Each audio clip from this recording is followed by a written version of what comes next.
ஓம் நமச்சிவாய் பரமாத்மாவே. ஓம் நமோ நாராயண. ஓம் சரவண பவா. இன்றைய மாலை பொழுதிலே 29/3/2014 சனிக்கிழமை. இந்த சிறப்பான நாளிலே நாம் ஆன்மீகத்தை பற்றி அறிவோம். ஆன்மீகத்தில் அத்திரி மலை, மலைகளிலே எத்தனையோ மலைகள் இருக்கின்றது. இமயமலை, விந்திய மலைகள், கதிரேரி மலை, அத்திரி மலை, தென்மலை, இப்படி பலவாறாக மலைகள் இருக்கின்றது. ஒவ்வொரு மலைகளிலும் இறைவன் இருந்து அருள்வாளித்துக் கொண்டிருக்கின்றார். மலைகள்ல முருகனும் அறுபடை வீடுகளிலே மலைகளிலே இருந்து மக்களுக்கு, அவரை நாடி செல்லக்கூடிய பக்தர்களுக்கு அருள்வாளித்துக் கொண்டிருக்கின்றார் முருகன் சரவண பெருமான். இப்ப நாம் பார்க்க இருப்பது அத்திரி மலையிலே பரமன் அருளால் பொழியும் பன்னீர் மலை. பரமஞான சிவபெருமான் தான் பரமன். அவர் என்ன நமக்கு ஒரு அதிசயமாக அவரை சென்று வழிபடக்கூடிய இடத்திலே என்ன அதிசயமாக நமக்கு அதிசயம் நிகழ்கிறது என்பதை பற்றி நாம் இப்பொழுது அறிவோம். அத்திரி மலையிலே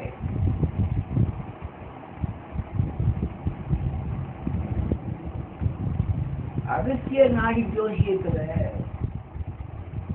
இந்த அத்திரி மலையில் உள்ள அகஸ்தியரை பற்றியும் அத்திரி மகரிஷியை பற்றியும் அங்கு நடைபெறக்கூடிய அபிஷேகத்தை பற்றியும் ஒரு பாடல் இருக்கின்றது. அந்த பாடலை இப்பொழுது பார்க்கலாம். ஓம் நமச்சிவாய். பாடலின் தெய்வம் பாவம் உடையோரையும் புண்ணியம் உடையோரையும் சினத்தாலே பார்க்கின்ற ஆற்றி உறங்கும் அரக்கனும் தில்லையில் ஆடும் ஈசனும் சினத்தால் உள்ளதாகவே வாக்கு. ஆனால் தெய்வத்தை சாந்தப்படுத்தும் பொருட்டு சித்தாராம் அகஸ்தியனும் அத்திரியும் அத்திரி மலையில் தான் வந்து அவனையில் இருக்கின்றார். பூவளவும் குளித்த நீரும் கொண்டு அபிஷேகம் செய்தார் சித்தர்களும் சிந்தை கொள்கிறது. ஆற்றில் உறங்கும் அரக்கனையும் அம்பலத்தில் ஆடும் ஈசனையும் குளிர்விப்பதே. இப்படி ஒரு பாடலே. அந்த வாக்கும் அங்கு குளிர்ந்த நீராலும் அவர்களை அபிஷேகம் செய்யக்கூடிய வகையிலே இந்த பாட்டு எழுதப்பட்டிருக்கின்றது. ஓம் நமச்சிவாய். இந்த பாடலிலே கலியுகத்தை பற்றி தென்னக தெளிவாக பேசப்படுகிறது. இன்றைக்கு மனிதர்கள் செய்யும் தவறால் தெய்வங்கள் கூட சினம் கொண்டு கோபத்திலே இருக்கின்றார். எல்லா மனிதர்களும் சினம் கொண்டுதான் தன்னுடைய வாழ்க்கையை தினமும் அந்த வாழ்க்கையை தினமும் செய்து கொண்டு வருகின்றார்கள்.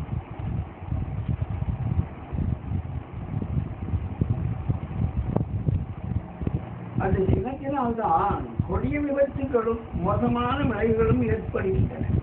சினத்தினால்தான் வருகிறது. திருவரங்க பெருமானையும் தில்லையும் பார் அம்பலத்தானையும் உயிரச் செய்ய வேண்டும் என்றார். அத்திரிமலையில் உள்ள அத்திரி மகரிஷியையும் அத்திரி பெருமானையும் வில்வை இலையாலும் குளிர்ந்த நீராலும் அபிஷேகம் செய்து இவர்கள் குளிர்விப்பார் செய்தால் குளிர்வார்கள். இவர்கள் குளிர்ந்தால் பெருமாளும் ஈசனும்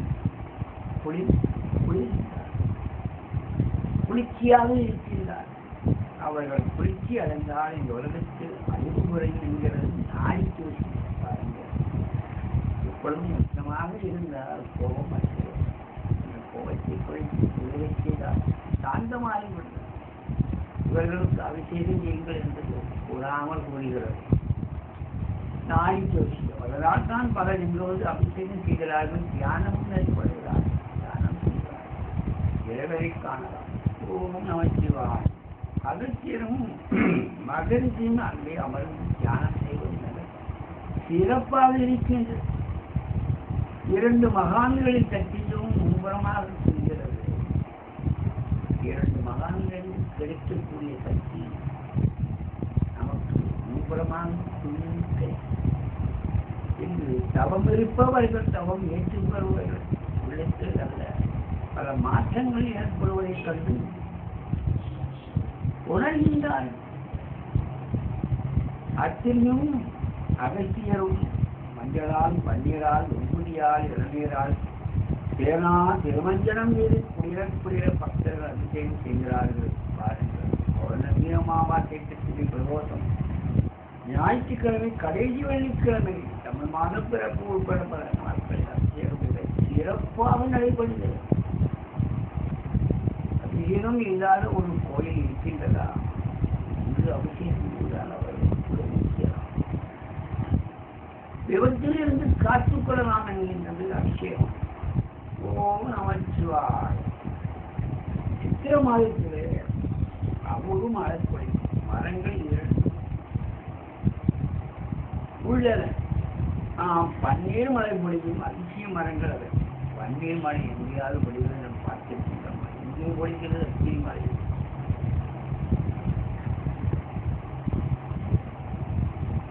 அதிசய மரங்கள் ஒன்று இரட்டை விநாயகர் ஐயரும் மற்றொன்று அகத்தியர். அகத்தியர் மாமுனிவர் சிலைக்கு பின்புறமாக இருக்கின்றது. விநாயகர் சிலையும் அருகே உள்ள மரமும் வானுயர நிற்கின்றது, அடர்ந்து காணப்படுகிறது. இந்த மரத்திலே பாலை மரம் என்றும் கூறுகிறார். மிக பழமையான மரம். இந்த மரத்தில் காயப்படுத்தக்கூடாது. ஏன் காயப்படுத்தக்கூடாது? இந்த மரத்திலே நாம் காயப்படுத்தினால் பாலொலி என்பதில் பக்தர்கள் காணும் கஷ்டமாக இருக்கின்றார். அண்ணங்கட்டுமாக இருக்கின்றார். லேசான மரத்தை காயப்படுத்தினாலே பால் ஒழித்துவிடும். கடுமையான கோடை காலத்திலே பங்குனி கடைசி 5 நாட்கள் இந்த கோடை காலம் பங்குனி மாதத்திலே பங்குனி மாதம்தான். சித்திரை முதல் 5 நாட்களும் மொத்தம் 10 நாட்கள் ஆயிரக்கணக்கான மனிதர்கள் இந்த மரத்திலேயே அமர்ந்த உடம்பில் உள்ள சுரப்பி மூலம் நீரை பாய்ச்சி அடிக்குமா. கீழிருந்து பார்த்தால் அந்த வண்டிகள் நமக்கு தெரியாது. அந்த வண்டிகள் நமக்கு தெரியாது. மரத்தில் மழை பொழிந்து வைவது போல தோன்றும். அதுவே இறைகளுடைய செயலாக இருக்கிறது. இங்கு வண்டி இருக்கிறதோ அல்லது மரம் பன்னீர் சூழலாக பொழிகிறதோ அதனால் இறைவன் ஆணை இல்லாமல் இது போன்ற காரியம் நடக்காது. அந்த மாதத்தில் ஓம் நமச்சிவாய். இந்த மரத்தினை அமிர்தவர்த்தினி மரம் என்கின்றார்கள். அதாவது அமிர்தத்தை தரக்கூடிய மரமாகும். ஆக பார்க்கலிலே அமரும் கடைந்தெடுத்த தேவர்கள் எவ்வளவு பாடுபட்டார்கள். அதுபோல எந்த வாடும் நாம் படவில்லையே. தேவர்களுக்கு மட்டும் கிடைக்கும் அமிர்தத்தினை யாவரும் பெறக்கூடிய ஒரே இடம் அத்திரி மலையே ஆகும். அதெல்லாம் என்ன கஷ்டப்பட்டு அந்த அமிர்தத்தை கிடைத்தது கஷ்டப்பட வேண்டியது. அந்த அத்திரி மலையிலே கிடைக்கின்றது.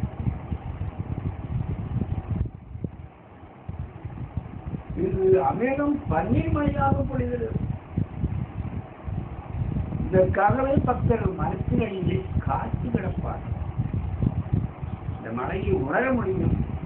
மனம் இருக்காது, நிறம் இருக்காது. நம் மீது ஏற்பட்ட ஒளியிலே மறைந்து சிலர் கூறுவது போல மறுத்து எளிதில் வைத்திருப்பது போல வண்டுகள் பீச்சி அடிக்கும். நீர் மற்றும் நீர் என்று கொள்ளவும் முடியாது என்பது பல பக்தர்களின் கருத்தாக இருக்கிறது. கோடை காலத்தில் மட்டும் குறிப்பிட்ட நாட்களில் கண்ணுக்கு தெரியாத வண்டுகள் இந்த மரத்திலே தங்குகிறது. கோடை காலத்தில் அவர்கள் கோடை காலம் பங்குனி மாதம், இந்த கோடை காலத்தில் மட்டும்தான் இது நடக்கின்றது.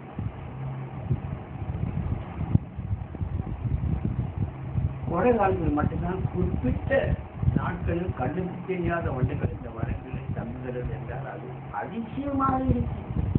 நமச்சிவாயம் தாமிரவள்ளி கலைஞருக்கு பாராட்டுகிறேன். கல்யாண லிங்கம் இருக்கின்றது. அங்கே கோடீஸ்வர லிங்கம், கோடீஸ்வரர் ஆலயம் இருக்கின்றது. இங்கு தமிழ்நாடு பிறப்பு அமாவாசை பௌர்ணமி நாட்களிலே சந்தன மலர் பொழிகிறது. அங்கு பன்னீர் மலை சந்தன மலை. அருகில் மலை எதுவும் இல்லை. ஆனால் எங்கிருந்து சந்தன மலை பொழிகிறது? அருகில் மலை மரங்கள்லாம் கிடையாது. ஆனால் சந்தன மலை பொழிகிறது. இந்த வாய்ப்பு அதிர்ஷ்டம் உள்ளவர்களுக்கு மட்டுமே கிடைக்கும். யாருக்கு அதிர்ஷ்டம் அவர்களுக்கு தான் கிடைக்கும். பலர் என் மீது சந்தன மலை பொழிந்துள்ளது என்கின்றார். ஆனால் அவர்களுடன் குறைவே இருப்பவர்களால் இதை உணர முடியாது. யாருக்கு கிடைக்குமோ அவர்களுக்கு கிடைக்கும், மற்றவனுக்கு உணர முடியாது. அகத்தியர் உட்பட சித்தர்களும் முனிவர்களும் மற்ற சிவனுக்கு பூஜை செய்கிறார்கள். அகத்தியரும் சித்தர்களும் வந்து பூஜை செய்கிறார்கள். எனவே அமைதி காக்க வேண்டும் என்று அங்கேயும் விளம்பரப்படையை வைத்திருக்கின்றார்கள். நமச்சிவாயம் பல நாட்கள் காத்து கிடக்கும் பக்தர்களின் சிலர் மட்டுமே சந்தன மலையை அறிவுறுத்த முடிகிறது. இதே செய்தி அணிவித்தார். சந்தன மலை அணிவிக்க முடிகிறது. இரவு முழுவதும் கல்யாண தீர்த்தம் அறிவித்து பூஜையில் இருந்து காலையிலே தாம் அணிந்த சட்டை வைத்து தொழில்கள் கொண்ட அவற்றில் பார்த்தால் சந்தன நிலத்தில் மழை பெய்த அடையாளம் தெரிகின்றது. ஒரு மஞ்சள் கலராக அடையாளம் தெரியும். ஓம் நமச்சிவாயம். ஆனால் அத்தினி மலை அப்படியாது. தொடர்ந்து 10 நாட்கள் இரவு வகலும் பன்னீர் மழை பொழியும். இந்த மரத்தின் அடியில் அமர்ந்திருக்கும் மற்ற பக்தர்களுக்கும் அதை உணரலாம். சிவகாதேவி போய் சித்ரா பௌர்ணமி வரும் மஞ்சள் மழை பொழிகிறது. பாருங்க என்னென்ன மழையெல்லாம் கிடைக்கின்றது. பன்னீர் மழை கிடைக்கின்றது, அமிர்த மழை கிடைக்கின்றது. இங்கே செண்பகாதேவிக்கு மேல வந்து சந்தன மழை பொழிகிறது. இதுவும் ஒரு அதிசயம் தான். அதாவது சித்தாருக்கும் மறுபெயர் தேனார். அந்த ஆற்றங்கரையிலே சிவனுக்கு தேனார் அபிஷேகம் செய்கின்றார். தேவி அபிஷேகம் செய்கிறார் தேவி. ஆகவே தான் சித்தாருக்கு சிவமதுர் கங்கை என்று பெயரிட்டிருக்கின்றார். தற்போது கூட சித்ரா பௌர்ணமி என்று செண்பகாதேவி அம்மன் கோயில் மஞ்சள் மழை பொழிகிறது. சித்ரா பௌர்ணமி அன்று மஞ்சள் மழை பொழிகிறதா செண்பகாதேவி அம்மன். சிவனுக்கு செய்யும் தேன் அபிஷேகமே மஞ்சள் மழையாக பொழிகிறது என்பது ஐதீகமாக தேன் அளவுக்கு சிவப்பாகவும் மஞ்சளாகும். இந்த தேன் மற்றும் மஞ்சள் மழை 12 மணிக்கு மேல் 1 மணிக்கு மட்டுமே பெய்கிறது. 12 மணியிலிருந்து 1 மணி நேரம் தான் பொழிகிறது. செண்பகாதேவி கோயிலுக்கு 1 கிலோமீட்டர் சுற்றளவு மஞ்சள் மழை. செண்பகாதேவி கோயிலுக்கு 1 கிலோமீட்டர் சுற்றளவு மழை பொழிகிறது. ஓம் நமச்சிவாயம். ஆனால் அச்சை பச்சை மழை பொழிவது போல 10 நாட்கள் தொடர்ந்து ஒரு தடவை சித்ரா பௌர்ணமி மட்டும்தான் பொழிகிறது. ஓம் நமச்சிவாயம். மஞ்சள் மழை 10 நாட்கள் தொடர்ந்து பெய்வது கிடையாது. பாவநாதம் குற்றாலம் 2க்கும் நடுவே அச்சை மலை இருக்கின்றது. அதேதான். ஆனால் சந்தனமலைக்கு காலத்திலே மஞ்சள் மலைக்கு இடையிலே அத்திரிமலையிலே பன்னீர் மலை ஒளிகிறது. தாம்பரவரணி நதிக்கும் நதிக்கும் இடையே ஓடுகிறது கடனான நதி. இந்த நதியின் உற்பத்தி ஸ்தானமே இந்த மரத்து அடியில் தான். கங்கையின் அவதாரமே இந்த மரம் என்று கருதப்படுகிறது. பாருங்கள், இப்படிப்பட்ட ஒரு முக்கியமான ஒரு மலை பரமன் அருளால் பொழியும் பன்னீர் மலை, சந்தன மலை, மஞ்சள் மலை. இப்படி மலையிலே நமக்கு கிடைக்காத ஒரு பாக்கியம் கிடைக்கிறது. சென்று நாம் அதை பெறுவோம். பரமன் அருள் பெறுவோம் என்று கூறிக்கொள்வோம். பரமன் அருளால் பொழியும் பன்னீர் மலையை பற்றி, அத்திரிமலையை பற்றி, அதிசயத்தை பற்றி நாம் தெரிந்து கொண்டோம். செல்வோம், பக்தி செய்வோம், அவர்களுக்கு அபிஷேகம் செய்வோம் என்று கூறிக்கொண்டு பரமனாரோடு கிடைக்க வேண்டும், கிட்டும் என்று நம்பிக்கையுடன் செல்வோம், பக்தி செய்வோம், முக்தி பெறுவோம் என்று கூறிக்கொண்டு முக்தியை நம்பி வாழ்வோம். ஓம் நம சிவாய. உடன் இந்த பரமனாரோட ஆகோயின் பன்னீர் மலையை பற்றி, இந்த மலையை பற்றி, திருமலையை பற்றி தெரிந்து கொண்டோம். முடிக்கிறேன். நன்றி, வணக்கம். ஓம் நம சிவாய. சுபம். ஏறிக்குழம்பினாரும் ஆயெல்லாம் இறங்கிபடியும் ஆயாளவாய்ப்படியும் மக்கள் வளமாய் வாழ வேண்டும். ஓம் நம சிவாய. முடிக்கிறேன். நன்றி, வணக்கம். யோகி சிவம். இதை உங்களுக்கு அறியவர் யோகி சிவம். ஓம் நம சிவாய. சுபம்.